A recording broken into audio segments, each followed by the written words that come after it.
हाय। कैसे हैं आप सब? आशा करता हूँ बहुत अच्छे हो गए। आज मैं जो वीडियो लेके आया हूँ आपके सामने, वो लेके आया हूँ e way bill under GST.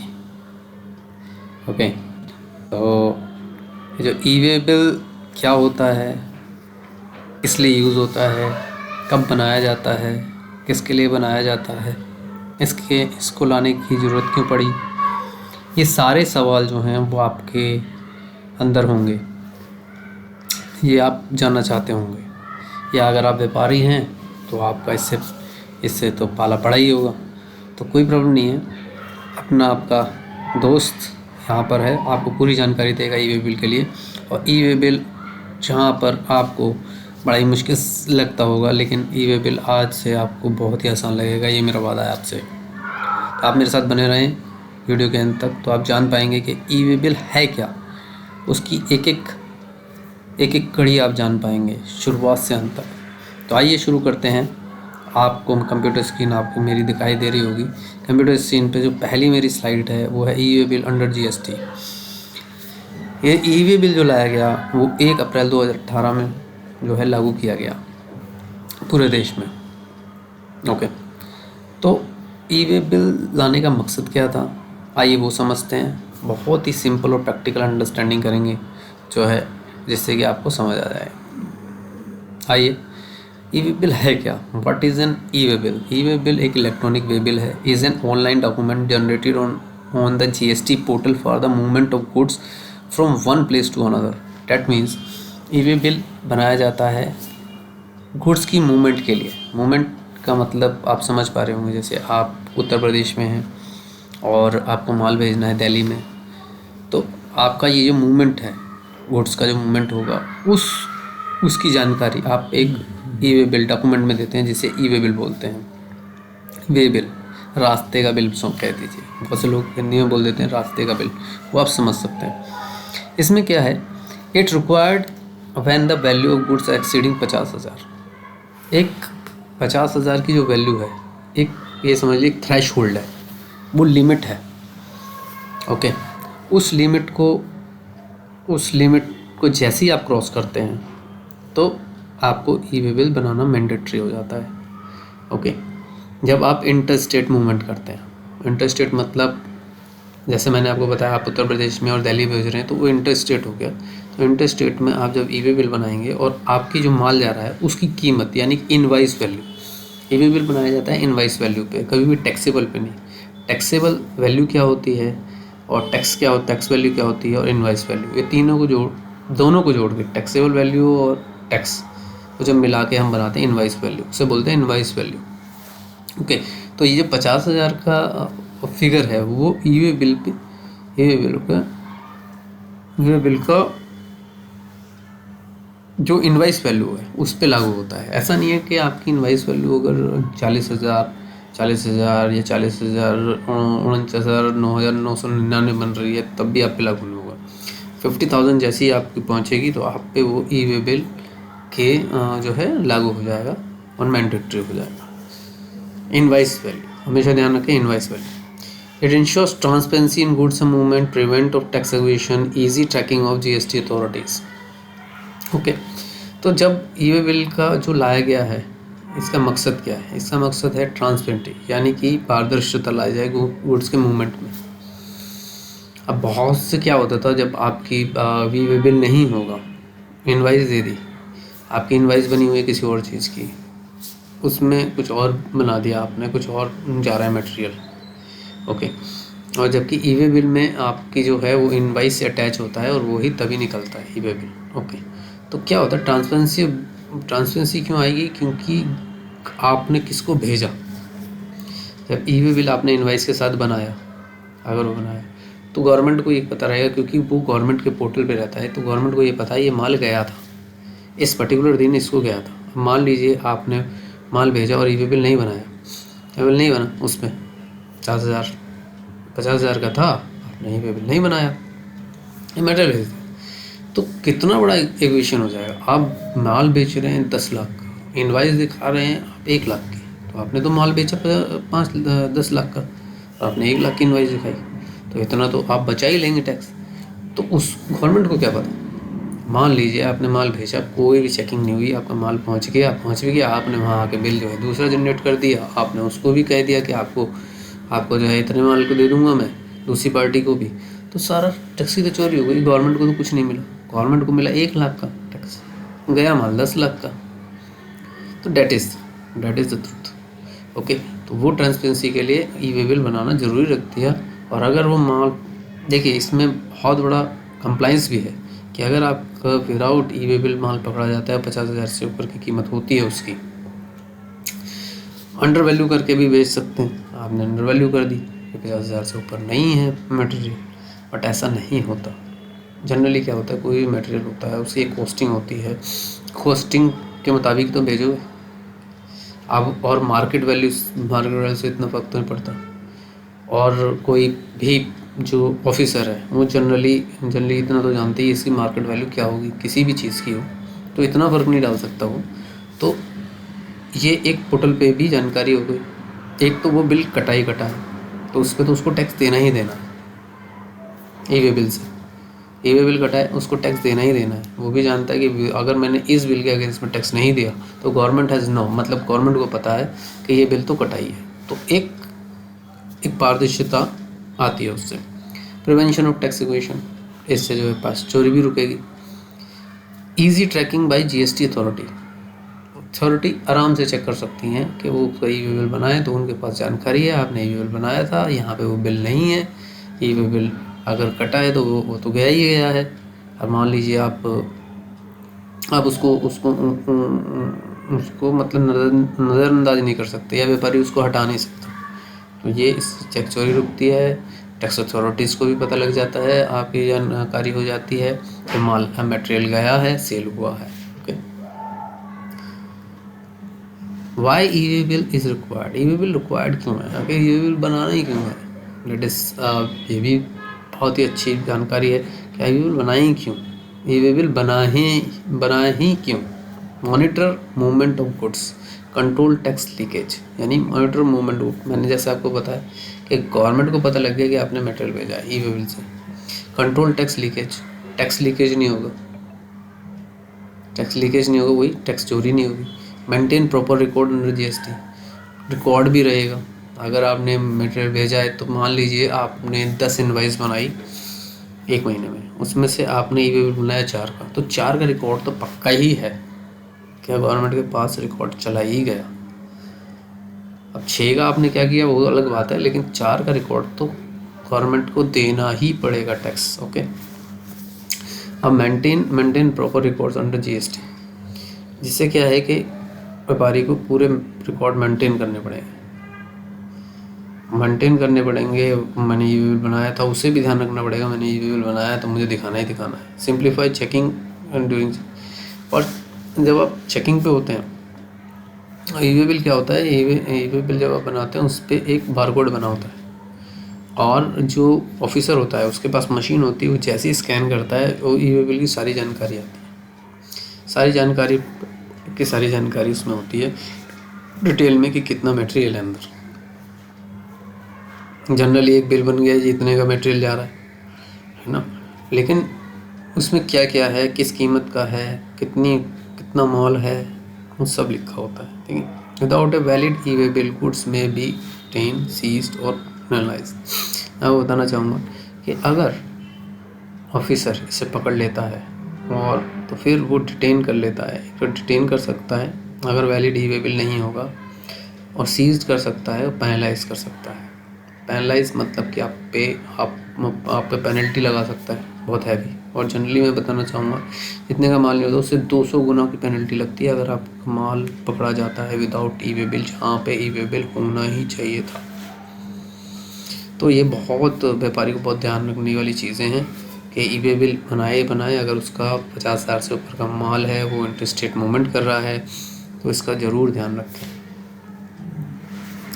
Van E way bill is mandatory कब होता है, ई वे बिल मैंडेटरी कब होता है, जैसा मैंने आपको बताया एक्सीडिंग 50,000 से जैसे ही ऊपर जाएगा उसकी इनवाइस वैल्यू तो उसको बनाना ही बनाया है अगर वो इंटरस्टेट मूवमेंट कर रहा है।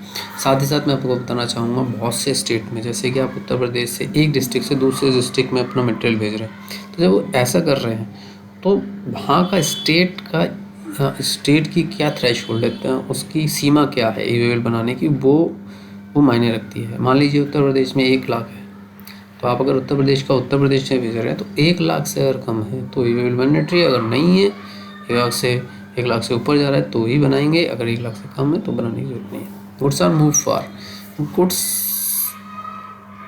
Move for sale, purchase, transfer, branch और stock transfer, job work, exhibition, approval basis, even is values then 50,000। देखिए, अगर 50,000 से मैंने कहा, चाहे वो सेल हो चाहे वो परचेज हो, आप परचेज कर रहे हैं, मैं परचेज कर रहा हूँ, मान लीजिए सेल हो, परचेज हो, ट्रांसफ़र हो, जॉब वर्क हो, एग्जीबिशन, अप्रूवल बेसिस हो, even if the value is 50,000। Okay, तो चाहे वो किसी पर्पज से जा रहा हो, सेल हो, परचेज हो, ट्रांसफ़र हो, किस भी। और लास्ट में आपको एक बहुत ही अच्छा एक प्लस पॉइंट देता हूँ, even the value is less than 50%, it can be generated voluntary. अगर आपके 50,000 से माल नीचे है, मान लीजिए इनवाइस वैल्यू आपकी 40,000 रुपये की है, तो भी आप वॉलंटरी बना सकते हो। वॉलंटरी मतलब स्वेच्छा से। तो एक अच्छी बात है कि आपने ई-वे-बिल बना दिया, चाहे वो 10,000 का माल जा रहा था या 20,000 का। इट्स रूटीन हो जाता है आपका। जब आप ई-वे-बिल बनाने लगते हैं तो फिर रूटीन में आ जाता है कि ई-वे-बिल बनाना ही बनाना है। Who should generate e way bill? E way bill बनाता कौन है, इसे बनाना ज़रूरी है। ये भी बहुत अच्छा प्रश्न है। E way bill can be generated by registered supplier. कौन बना सकता है? ई-वे-बिल बनाने के लिए आपको रजिस्टर्ड होना ज़रूरी है जीएसटी में। अगर आप जीएसटी में रजिस्टर्ड हैं तो ही आप ई-वे-बिल बना सकते हैं। अगर आप रजिस्टर्ड नहीं हैं तो आप बनाएंगे कैसे? बना सकते हैं ई-वे-बिल, वो अनरजिस्टर्ड करके आपको ई-वे-बिल पे रजिस्टर्ड होना होगा पहले as a unregistered person. Okay, और फिर अपनी जानकारी देनी होगी, पैन कार्ड, आधार कार्ड, अपना एड्रेस, और ये तब आप बना सकते हैं। ऐसा नहीं है कि अनरजिस्टर्ड पर्सन नहीं बना सकता, लेकिन उसके लिए अलग कंप्लाइंस हैं और अलग जानकारी आपको देनी पड़ेगी। हाँ, ई-वे-बिल आप बना सकते हैं अगर आप रजिस्टर्ड नहीं हैं तब भी। सेकंड, रजिस्टर्ड सप्लायर रेसिपेंट, यानी कि ऐसा नहीं है कि सेलर ही बनाए। कई बार हो सकता है सेलर नहीं बना पा रहा या कोई मुश्किल आ गई। वैसे मैं फर्स्ट इंस्टेंस आपको बताना चाहूँगा कि पहली जिम्मेदारी सेलर की होती है ई-वे-बिल बनाने की। अगर वो नहीं बना रहा किस कारण, तो फिर परचेज़र भी बना सकता है। ये अलाउड है, एज़ पर रूल आप बना सकता है, सिर्फ रेसिपेंट ही बना सकता है। और दूसरी चीज़ है recipient if supplier is unregistered. यहाँ पे लिखो इफ़ सप्लायर इज अनरजिस्टर्ड। मान लीजिए सप्लायर है, वो रजिस्टर्ड नहीं है, वो मुझे माल भेजना चाह रहा है, वो तो नहीं बना पाएगा, वो तो बना नहीं पाएगा ना। और जनरली अनरजिस्टर्ड पर्सन क्या होते हैं? अनरजिस्टर्ड पर्सन जैसे कि मान लीजिए आप है, आपको कोई मटेरियल भेजना है ना, तो आप भेजेंगे कैसे? ई-वे-बिल चाहिए, 50,000 से ऊपर का मटेरियल है। जनरली क्या होता है कि आप अपना मटेरियल भेज रहे हैं, मटेरियल मतलब घर का सामान ही जा रहा है और नया सामान है, या फिर घर का मटेरियल है जो जैसे आपने देखा होगा कि सामान लेके घर चेंज करते हैं तो सामान जाता है ना, तो वो सामान तो जा रहा है। अब वो टैक्स आपके घर का सामान है पुराना, लेकिन उसके लिए भी ई-वे-बिल बनाना पड़ सकता है आपको, हो सकती है। आप कहेंगे दिख रहा है ये तो घर का सामान जा रहा है, बट गाड़ी रोक ली गई, चेकिंग हुई, तो आपको ई-वे-बिल बनाना पड़ सकता है। और प्रोफेशनल जितने भी ये होते हैं जो आपकी सामान को लोडिंग अनलोडिंग कराते हैं, तो वो ज़रूर बनाते हैं ई-वे-बिल। हाँ, ई-वे-बिल का मतलब है कि मतलब वो एक बिल बना देते हैं, बिल्टी टाइप वो बनाते हैं। तो इसमें मैंने जैसा बोला था register recipient if the supplier unregistered. Supplier, वैसे तो मैंने जैसा बोला था सप्लायर की प्राथमिकता होती है ई-वे-बिल बनाने की। अगर वो फिर नहीं बना पा रहा है तो फिर रेसिपेंट जो है, और या फिर सप्लायर अनरजिस्टर्ड है तो फिर सप्लायर बनाएगा। Transporter if supplier recipient has not generated, मतलब सप्लायर और उन्होंने जनरेट नहीं किया है तो फिर ट्रांसपोर्टर भी बना सकता है। Responsibility depends on whose cause movement of goods. Responsibility उसकी है जो गुड्स का मूवमेंट करा रहा है। जैसे मैंने आपको बताया पहली जिम्मेदारी तो सेलर की है क्योंकि वो मूवमेंट करा रहा है, और परचेजर की तब आएगी जैसे वो सप्लायर जो अनरजिस्टर्ड है या तो तब आती है, या कोई कारणवश वो नहीं बना सकता तो सप्लायर बना सकता है। लेकिन जैसा कि मैं जब हम आगे देखेंगे, मैं आपको पूरी स्क्रीन पे जीएसटी के पोर्टल पे, ई वे बिल के पोर्टल पे ले जाऊंगा और वहाँ पे दिखाऊंगा कि किस तरह से आप बनाते हैं। उसका एक छोटा सा ओवरव्यू ज़रूर दूंगा आपको, जिससे कि आपको पता लगे कि किस तरह से क्या ऑप्शंस करने होते हैं। Responsibility different case. देखिए रिस्पॉन्सिबिलिटी मैंने आपको बताया कि जो भी रिस्पॉन्सिबिलिटी जो उस ट्रांसपोर्टेशन को करा रहा है उसकी रिस्पॉन्सिबिलिटी है। अब इसमें मैंने रिस्पॉन्सिबिलिटी इन डिफरेंट केस क्या होती है। Supplier registered, supplier generate the E way bill. देखिए सप्लायर रजिस्टर्ड है तो वो बनाएगा, supplier is unregistered, registered recipient generate the E way bill, तो रेसिपिएंट बनाएगा। Transport move the goods, transporter generate E way bill using transporter ID, तो transporter बनाएगा, यानी कि उसके बाद ट्रांसपोर्टर बनाएगा। 3 केस हैं इसमें। रिस्पॉन्सिबिलिटी किसकी है? ट्रांसपोर्टर ही बना सकता है, क्योंकि तीनों ही मूवमेंट कराते हैं। मूवमेंट कौन करा सकता है? ट्रांसपोर्टर करा सकता है। भाई मैंने जिम्मेदारी दे दी ट्रांसपोर्टर को, मैं एक सेलर हूँ, मैंने जिम्मेदारी दे दी भैया मेरा माल उठवा देना, वहाँ पहुँचा देना। और ट्रांसपोर्टर भी बना सकता है e way bill on the basis of supplier, on the basis of recipient, वो ट्रांसपोर्टर बना सकता है। तो तीनों को ही ये रिस्पॉन्सिबिलिटी दी गई है, तीनों ही बना सकते हैं, तीनों ही ई वे बिल को एक्सेस कर सकते हैं। Information required to generate E way bill. E way bill बनाने के लिए क्या क्या की जानकारी हमारे पास ऑलरेडी होनी चाहिए, तभी ई वे बिल बनेगा। पहली बात तो ई वे बिल 2 पार्ट में बटा होता है। पहला गुड डिटेल्स होती है, पार्ट ए में गुड्स डिटेल होती है, गुड्स जो सामान जा रहा है, तो इसमें क्या क्या जानकारी होती है पार्ट ए में। एक तो जीएसटी नंबर होता है, सप्लायर एंड रेसिपिएंट दोनों का होता है। इनवाइस और चालान नंबर एंड डेट होता है। इनवाइस पे जा रहा है तो इनवाइस नंबर होगा, चालान पे जा रहा है तो चालान का नंबर और डेट होगी। वैल्यू गुड्स, कितनी की वैल्यू के गुड्स है, यानी कि आइटम वाइज होगा, जितने भी आइटम होंगे वो लिखा होगा। और HSN कोड भी होगा। HSN कोड भी मैं आपको बताऊंगा HSN कोड क्या होता है, ठीक है। वो HSN कोड क्या होते हैं इसके लिए मैं, आप अगर चाहते हैं आप मुझे कमेंट में लिखिए, मैं इसके लिए भी एक वीडियो आपको बना दूंगा HSN कोड्स होते क्या है। रीज़न फॉर ट्रांसपोर्टेशन, ट्रांसपोर्टेशन का रीज़न क्या है?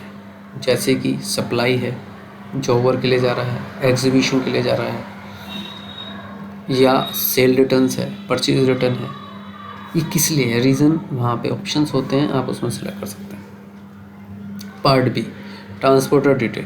ट्रांसपोर्टर डिटेल पार्ट बी में होती है, यानी कि सारी जानकारी आपने पार्ट ए में दे दी। उसके बाद अगर कोई भी जो भी ट्रांसपोर्टर उसे लेके जा रहा है तो उसमें जानकारी आप ट्रांसपोर्टर आईडी देंगे। और अगर ट्रांसपोर्टर नहीं है, मान लीजिए आपकी अपनी खुद की गाड़ी है, तो आप गाड़ी का नंबर उसमें ऐड करेंगे, ओके। और जब तक पार्ट बी जनरेट नहीं होता तो मूवमेंट के लिए आप गुड्स का मूवमेंट नहीं कर सकते, ओके। जब तक इसमें या तो गाड़ी नंबर हो या ट्रांसपोर्टर आईडी, दोनों में से एक चीज़ होनी चाहिए, तभी आप उसका गुड्स का मूवमेंट करा सकते हैं, okay. How to generate E way bill कैसे बनाया जाता है? सबसे पहले आपको ना eWaybill.gst.gov.in, आइए हम चलते हैं इस पर, मैं आपको ले चलता हूँ इस पर और मैं आपको दिखाता हूँ कि कैसे आप eWaybill.gst का जो इंटरफेस है, eWaybill.gst.gov.in का इंटरफेस कैसा है मैं आपको बता देता हूँ। आइए चलते हैं यहाँ पे, मैं आपको दिखाता हूँ।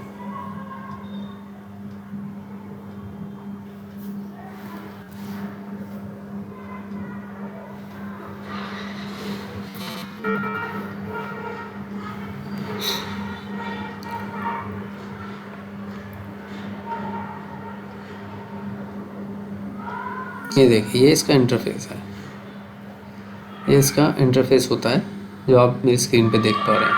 इसमें सबसे पहले क्या होता है, सबसे पहले आप लॉगिन करेंगे। लॉगिन करने के लिए क्या चाहिए आपको यहाँ पर आईडी लिखनी है, जो भी आपकी आईडी होगी वो आप लिख सकते हैं। और आईडी लिखने के बाद आप आगे बढ़ सकते हैं। यहाँ पे अगर आप रजिस्टर्ड हैं तो जो भी यूज़र नेम पासवर्ड है आपका वो आप लिख सकते हैं यहाँ पे। और अगर आपने अभी तक नहीं बनाया है ई वे बिल का तो आप बना सकते हैं ई वे बिल के लिए, ओके, रजिस्टर्ड हो सकते हैं। न्यू रजिस्ट्रेशन करना है। अगर आपने नहीं बनाया तो न्यू रजिस्ट्रेशन पे जाइए, क्लिक करिए। यहाँ केवल आपको जीएसटी नंबर देना होगा, ओटीपी आएगा, आप रजिस्टर हो जाएंगे। जो भी आपका जीएसटी नंबर है कैप्चा करिए, आपका यहाँ पे आप रजिस्टर हो जाएंगे। वो करिए, ओटीपी आएगा मोबाइल पे और आप रजिस्टर हो जाएंगे। बहुत सिंपल प्रोसेस है ई-वे बिल पे रजिस्टर होने का। आइए अपने टॉपिक पे वापस आते हैं। तो यहाँ पे जब जाएंगे तो वहाँ पे आप जो है लॉगिन करने के बाद वहाँ पे जनरेट, यानी कि लेफ्ट हैंड साइड में सारे मेनूज आते हैं, आप वहाँ से फिर जनरेट कर सकते हैं। अगर आपको मैं पूरी डिटेल देना हूँ तो यहाँ पे बहुत ही अच्छा पूरी डिटेल दी गई, यूज़र मैनुअल है। आप इसको यहाँ जाइए,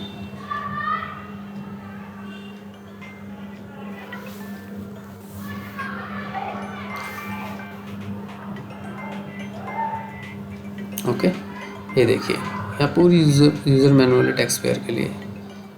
देखिए अप्रैल 2018 में इसका जो है ई-वे बिल का ये वाला वर्जन आया था, और जून 2025 में 1.7 वाला वर्जन अब चल रहा है ई-वे बिल का। बहुत चेंजेस हो चुके हैं, बहुत। यहाँ पे देखिए ई-वे बिल की पूरी डिटेल है। अगर आपको अधिक जानकारी चाहिए तो आप यहाँ पर भी जाके हेल्प में ले सकते हैं। फिर भी आपको कुछ समझ में नहीं आता है तो आप मुझे कमेंट करिए, मैं पूरी डिटेल आपको इसमें अपनी वीडियो बना के दूंगा, या फिर आपको कमेंट करूंगा और मैं कमेंट का जवाब ज़रूर दूंगा। आप एक बार ज़रूर मुझे कमेंट करें अगर कोई भी ई-वे बिल से संबंधित आपकी जानकारी आपको चाहिए। ओके, ये पूरा कंटेंट्स है, इसका टेबल ऑफ कंटेंट्स है, और एब्रीविएशंस भी दिए हुए हैं। आप प्लीज़ इसको गो थ्रू करें पूरा। अगर कुछ भी आपको समझ में नहीं आता है आप प्लीज़ मुझे बताइए, मैं आपको पूरी जानकारी ई-वे बिल के लिए दूंगा। यहाँ पे देखिए अंडरवेट भी था, जीएसटी के अंदर क्या है, किस तरह से आया है, पूरी जानकारी है इसमें। ऑब्जेक्टिव क्या है, स्टेक होल्डर कौन कौन होता है, बेनिफिट्स क्या हैं इसके ई-वे बिल के, एंड फीचर्स सिस्टम क्या है इसका, ऑल जानकारी, सारी जानकारी आपको मिल जाएगी इसमें। देखिए ये आ गए, ये ई-वे बिल का इंटरफेस आया। देखिए मैं आपको दिखाता हूँ, ये इंटरफेस जो मैंने कहा था लॉगिन करने के लिए आपने यहाँ लॉगिन करना है। यहाँ लॉगिन करने का सिंपली देखिए ऐसा आएगा। वहाँ पे जैसे ही आप ओटीपी लिखेंगे यहाँ पे, तो मैं आपको ये दिखाता हूँ आपको। ये देखिए यहाँ पे आएगा, यहाँ पे थोड़ा बड़ा कर लेते हैं, मैं आपको दिखाता हूँ। आशा करता हूँ कि आप देख पा रहे होंगे इसको। ये देखिए यहाँ पे ई-वे बिल आया। ई-वे बिल के बाद पूरी डिटेल आपकी आ जाएगी यहाँ से। जैसे ही आप वहाँ पे कैप्चा डालेंगे और यहाँ पे पूरी, यहाँ पे आपको जो है मोबाइल नंबर डाला हुआ मिलेगा, बस यहाँ पे ओटीपी लेना है, सेंड ओटीपी लेना है। और जैसे ही आप जैसे ही आप यहाँ पे ओटीपी डालेंगे, अपडेट फ्रॉम जीएसटी पोर्टल कर देंगे, तो जानकारी जो है वो कह रहा है कि यही आपकी जानकारी है, तो बस आपको अपडेट फ्रॉम जीएसटी पोर्टल करना है और ओटीपी जैसे ही सेंड करेंगे ओटीपी आ जाएगा। ओटीपी आते ही आप जो है यहाँ पे रजिस्टर्ड हो जाएंगे। ये बहुत सिंपल प्रोसेस है, बहुत ही सिंपल प्रोसेस है ये। आइए मैं आपको दिखाता हूँ। ये देखिए, अब इसके बाद देखिए इंटरफेस में आपको फिर से दिखाता हूँ। जैसे ही आप कर लेंगे फिर इंटरफेस क्या आता है। अब देखिए ये एनरोलमेंट किसके लिए है, एनरोलमेंट भी दिखा रहा है। ये किसका है मैं आपको बताता हूँ, एनरोलमेंट किसका है। ये है एनरोलमेंट के लिए, ये एनरोलमेंट दे रहा है। एनरोलमेंट कौन करेगा, एनरोलमेंट वो करेगा जैसे कि ट्रांसपोर्टर, वो एनरोलमेंट करेगा ना। ट्रांसपोर्टर बहुत सारे ट्रांसपोर्टर हैं जो कि जीएसटी में रजिस्टर्ड नहीं है। बहुत बड़े बड़े ट्रांसपोर्ट होते हैं वो रजिस्टर्ड होते हैं, तो उनको ट्रांसपोर्ट आईडी मिलती है। Transport ID similar to GST, मतलब जीएसटी 15 नंबर का होता है, और तो आपका ट्रांसपोर्टर को भी एक आईडी मिलती है, ट्रांसपोर्टर आईडी। हाँ, ट्रांसपोर्टर आईडी होती है। ट्रांसपोर्टर आईडी 15 डिजिट की होती है, जिस तरह से जीएसटी नंबर होता है। तो वो अपनी आईडी से कहीं पे भी जा सकता है। जब वो वाला नंबर ले लेता है तो वो पैन इंडिया काम करती है उसकी आईडी। उस पर मैं आपको वीडियो बना के दूंगा। तो ये एक छोटा सा ओवरव्यू मैं आपको दे रहा हूँ। ये ट्रांसपोर्टर का एनरोलमेंट का शीट है कि ट्रांसपोर्टर जब आपको एनरोल करता है जीएसटी पे वो कैसे करता है। ये देखिए, ये देखिए एनरोल, देखिए यहाँ पे रजिस्ट्रेशन देखिए अनरजिस्टर्ड पर्सन का भी दे रखा है कि URP। देखिए ई-वे बिल सिस्टम है unregistered person, enrolment unregistered person भी कर सकता है यहाँ पे। तो कैसे करेगा एनरोलमेंट URP के लिए, ये वाली शीट है। देखिए आप देख सकते हैं, देख पा रहे होंगे मेरी शीट को। मैं थोड़ा सा जूम कर देता हूँ इसको, आप देखिए। Application for all enrolment of URP. URP का मतलब है अनरजिस्टर्ड पर्सन। ओके, तो ये है। तो अनरजिस्टर्ड पर्सन को अपना स्टेट बताना है, अपना लीगल नेम क्या होता है, जो पेन पे नाम होता है वो आपका नेम होता है, वो आपका लीगल नेम होता है। और ट्रेड नेम अगर कुछ है आपका तो आप लिख सकते हैं, नहीं है तो कोई बात नहीं है। और वो मंडे ट्रेड नहीं जिस पे स्टार मार के केवल वही बनना है। पैन नंबर दीजिए। लीगल नेम, नाम जो लिखा होता है, नाम होता है वो। पैन नंबर यहाँ देना है आपने। वैलिडेट कराना है। वैलिडेट कराने के आपको जैसे ही कराएंगे उसका एड्रेस देना है। एड्रेस देने के बाद आप इसको कर सकते हैं। ये OTP आएगा मोबाइल पे, आप इसको भर देंगे तो आप एनरोलमेंट हो जाएगा, आपका एनरोलमेंट नंबर आ जाएगा आपका एक, ठीक है। और आप अनरजिस्टर्ड पर्सन है, ठीक है। अब जैसे कि आप अनरजिस्टर्ड सप्लायर भी है और रिसिवेंट भी है, उस चीज़ में कैसे करेंगे, आप कैसे भेजेंगे, तो आपको तो करना पड़ेगा मूवमेंट। तो अनरजिस्टर्ड जैसे एक ही स्टेट में क्या होता है ना, रजिस्टर्ड नहीं कराया, आपकी जो टर्नओवर जैसे कि उसका थ्रेशोल्ड क्या है GST का 40 लाख है, और 40 लाख से अगर आपका नीचे है थ्रेशोल्ड, यानी कि आपका टर्नओवर जो थ्रेशोल्ड है 40 लाख है, टर्नओवर थ्रेशोल्ड जो है उसका GST लेने का, तो आपका अगर 40 लाख से कम है तो आप तो अनरजिस्टर्ड है, आपने लिया ही नहीं GST नंबर, तो आप मटेरियल कैसे भेजेंगे अपने रेसिडेंट को, अगर वो भी अनरजिस्टर्ड है तो, अगर उसका भी 40 लाख से कम है तो फिर आप कैसे भेजेंगे। तो आपको क्या करना है, ये आप इस तरह से भेज सकते हैं। आप उसमें इस तरह से एनरोलमेंट कर लीजिए एज ए अनरजिस्टर्ड URP, और आप फिर भेज पाएंगे, ठीक है। तो जिस तरह से आप भेज पाएंगे इस तरह से आप दूसरे व्यक्ति को अपना मटेरियल भेज सकते हैं। तो ये पूरी जानकारी यहाँ पे हेल्प में दी गई है, आप इसको भी गो थ्रू कर सकते हैं। आइए अब वापस चलते हैं। आपने GST पे लॉगिन कर लेना है, जैसे कि मैंने बताया कि आपने रजिस्टर कर लेना है। रजिस्टर करा आपने, रजिस्टर करने के लिए सिंपली आपने GST नंबर लिखोगे और अपना कैप्चा कोड डालोगे, वहाँ पे OTP आएगा, मोबाइल नंबर, आपकी डिटेल आएंगी, सेंड OTP करिएगा, OTP आएगा, OTP डालेंगे, OTP डालते ही आप रजिस्टर्ड हो जाएंगे। Okay, click on generate new, यानी कि अब ई-वे बिल कैसे बनाना है, तो वहाँ पर साइड में यानी कि आपके लेफ्ट हैंड साइड में आएगा जनरेट न्यू। जनरेट न्यू में क्लिक करेंगे, पार्ट 1 खुल जाएगा और पार्ट B भी खुल जाएगा। पार्ट 1 कंप्लीट होती है, पार्ट B नीचे होता है, वो आप करेंगे submit and generate e way bill. Last में submit and generate e way bill करेंगे तो EBN number, e way bill number generate हो जाता है। EBN बोलते हैं उसको। EBN is shared with supplier, recipient, transporter. जैसे ही आपने करा होगा ना, जैसे ही आप क्लिक करेंगे तो वो जो उनके पास शेयर हो जाता है। ट्रांसपोर्टर जो है, ट्रांसपोर्टर ID क्या ली होगी तो वो उसको शेयर हो गई। आपने उसमें जो है सप्लायर का डिटेल GST नंबर डाला, वो उसको शेयर हो जाएगा। ओके, वैलिडिटी क्या रहती है, टाइम लाइन क्या है, ई-वे बिल की वैलिडिटी भी तो ज़रूरी है ना। आप ये तो है नहीं कि आपने आज बना दिया गाड़ी, अब गाड़ी तो भेजी नहीं आपने, आज तो भेजी नहीं, आप भेज रहे हैं 4 दिन बाद, क्या वो ई-वे बिल वैलिड है? नहीं, ऐसा नहीं है। इसकी भी कंप्लाइंस है। GST बिल आपने ई-वे बिल बना दिया और साथ ही साथ ई-वे बिल बनाना होता है। जैसे इनवाइस आप बनाते हैं तो उसी के साथ साथ ई-वे बिल बनाना होता है। ऐसा नहीं है कि आपने आज इनवाइस बना दी और फिर 4 दिन के बाद ई-वे बिल बना रहे हैं। इसकी भी कंप्लाइंस है कि जो ट्रांसफर आप बना रहे हैं, जो भी आप इनवाइस निकाल रहे हैं, उसी के साथ में ई-वे बिल बनाना है, तभी वो गाड़ी जाने के लिए, जैसे मैंने आपको बताया कि गाड़ी चलने से पहले ई-वे बिल बनाना है। इनवाइस भी ऐसी होता है, इनवाइस जो जनरेट की जाती है वो मटेरियल भेजने से पहले जनरेट की ली जाती है इनवाइस। ऐसा नहीं है मटेरियल भेज दे मैं इनवाइस बना दूंगा, दैट इज़ नॉट, वो गलत तरीका है और उसमें आपको पेनल्टी भी लग सकती है। ओके,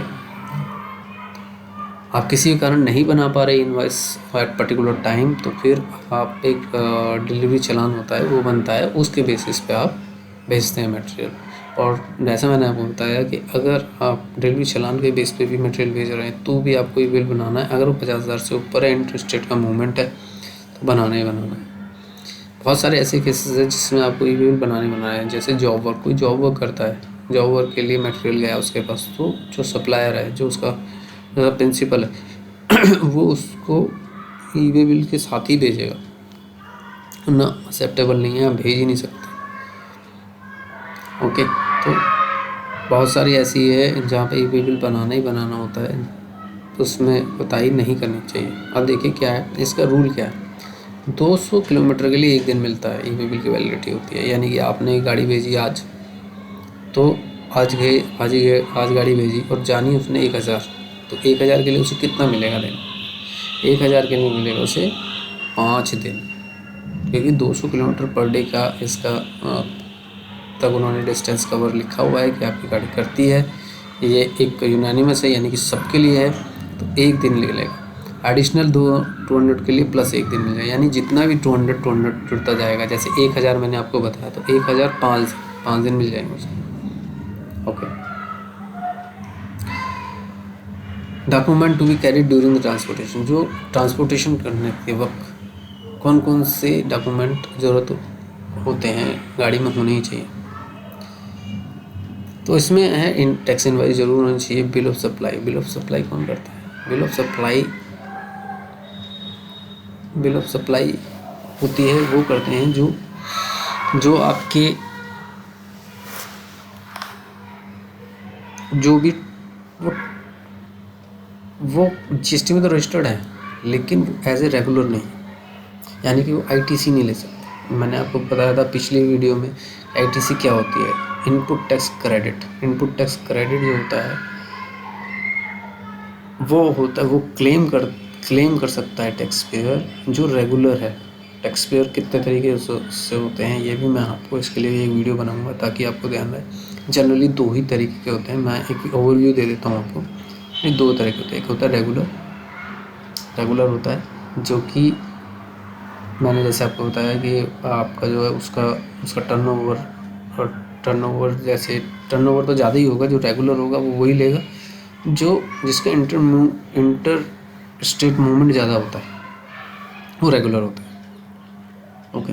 बिल ऑफ सप्लाई का मतलब है, जो बिल ऑफ सप्लाई वो होता है कि आप परचेज तो कहीं से भी कर सकते हैं, ठीक है, लेकिन सेल जो है वो आप विद इन स्टेट ही कर सकते हैं।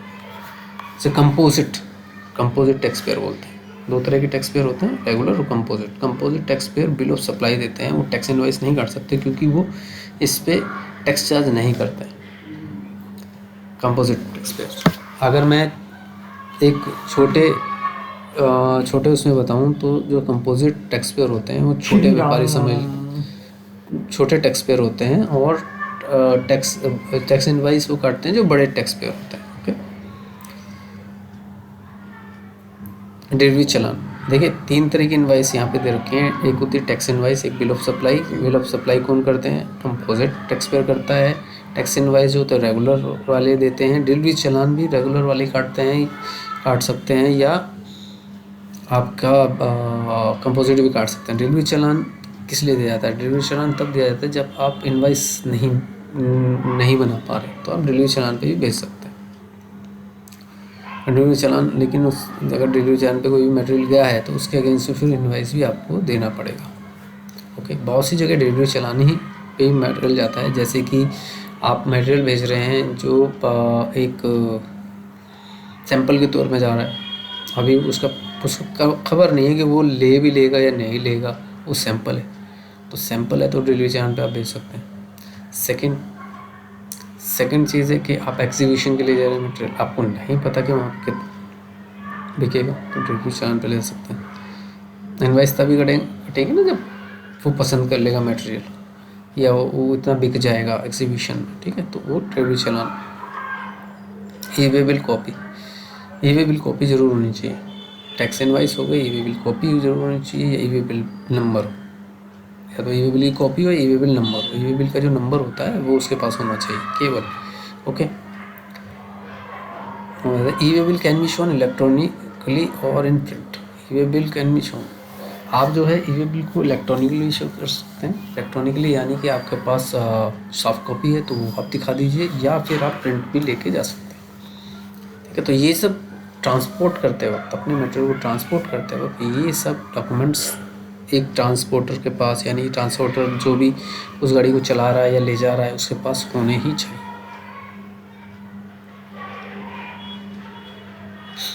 Okay. Cancellation of E bill, भाई ई वे बिल तो बना दिया, लेकिन पता लगा कि ई वे बिल बनाने के बाद गलत बन गया, पता लगा कि वहाँ पे वो कैंसिल हो गया order.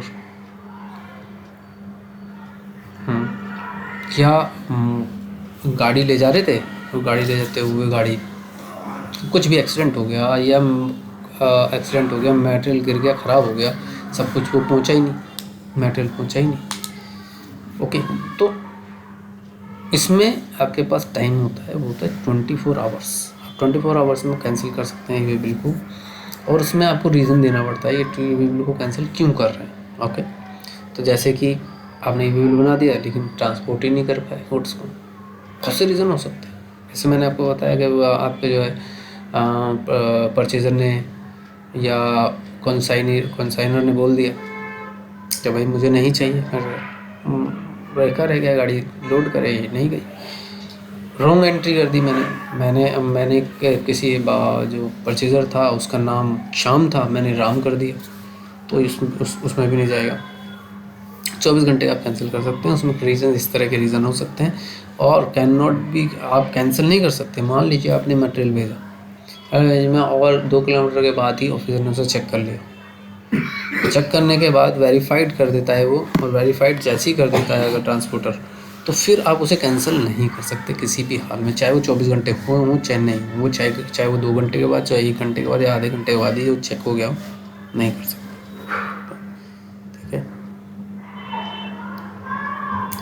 Common reason of E way bill generation, यानी कि ई वे बिल हम क्यों बनाते हैं, कॉमन रीज़न क्या होते हैं। एक तो सप्लाई ऑफ गुड्स, जब भी हम गुड्स को भेज रहे हैं, रिटर्न ऑफ गुड्स, जैसे कि मटेरियल वापस आ रहा है, सेल रिटर्न हो रही है हमारी, तो भी बनाते हैं ई वे बिल।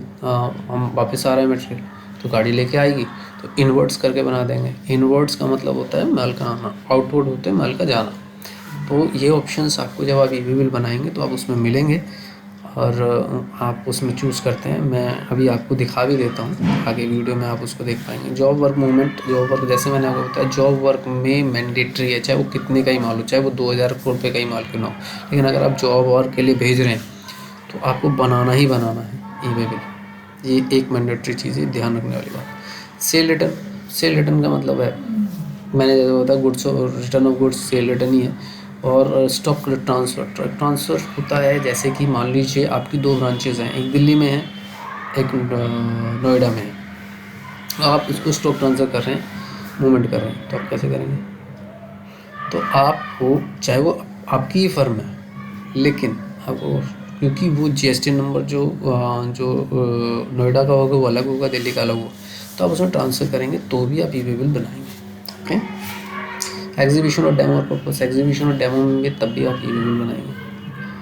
हाँ, उसमें केवल यही चूज़ होगा कि आप एग्जीबिशन पर्पस के लिए जा रहे हैं और डिलीवरी चलान भी होगा। ठीक है, इस तरह से। नोटिस सेल जैसे हम करते हैं ना, सप्लाई की जगह आप वहाँ पे जो चूज़ कर लेंगे वो आप चूज़ कर लें फॉर एग्जीबिशन पर्पस, और डिलीवरी चलान चूज़ कर लेंगे इनवॉइस की जगह।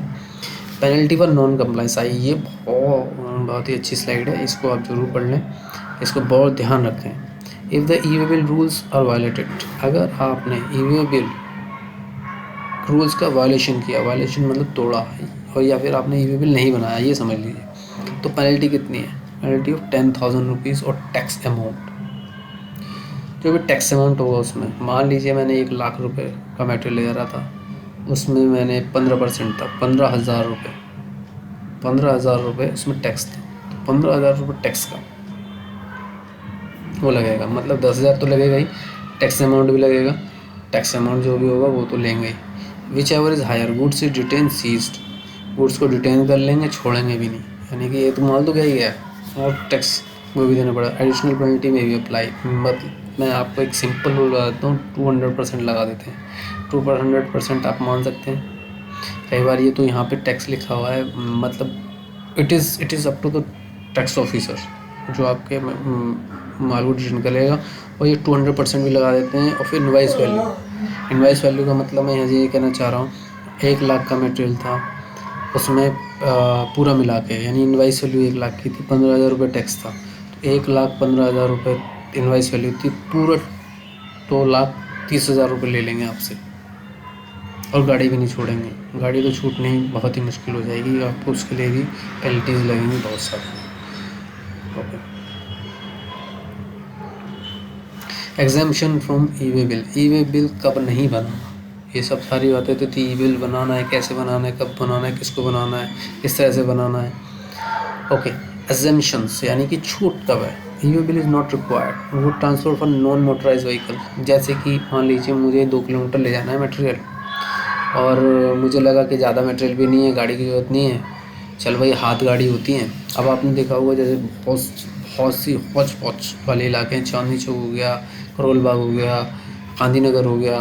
अब क्या होता है वहाँ ट्रांसपोर्ट होता है, बड़े बड़े व्यापारी भी बैठे हैं वहाँ पे, उनकी शॉप्स भी हैं और पीछे गोदाम भी हैं। आप मान लीजिए एक जो डीलर हैं या बड़े बड़े डिस्ट्रीब्यूटर आप समझ लीजिए, तो डिस्ट्रीब्यूटर से माल मंगवाया है थोड़ी दूर के लिए, उसने अपना हाथ गाड़ी वाले को किया भाई 10 पैकेट वहाँ पहुँचा दे।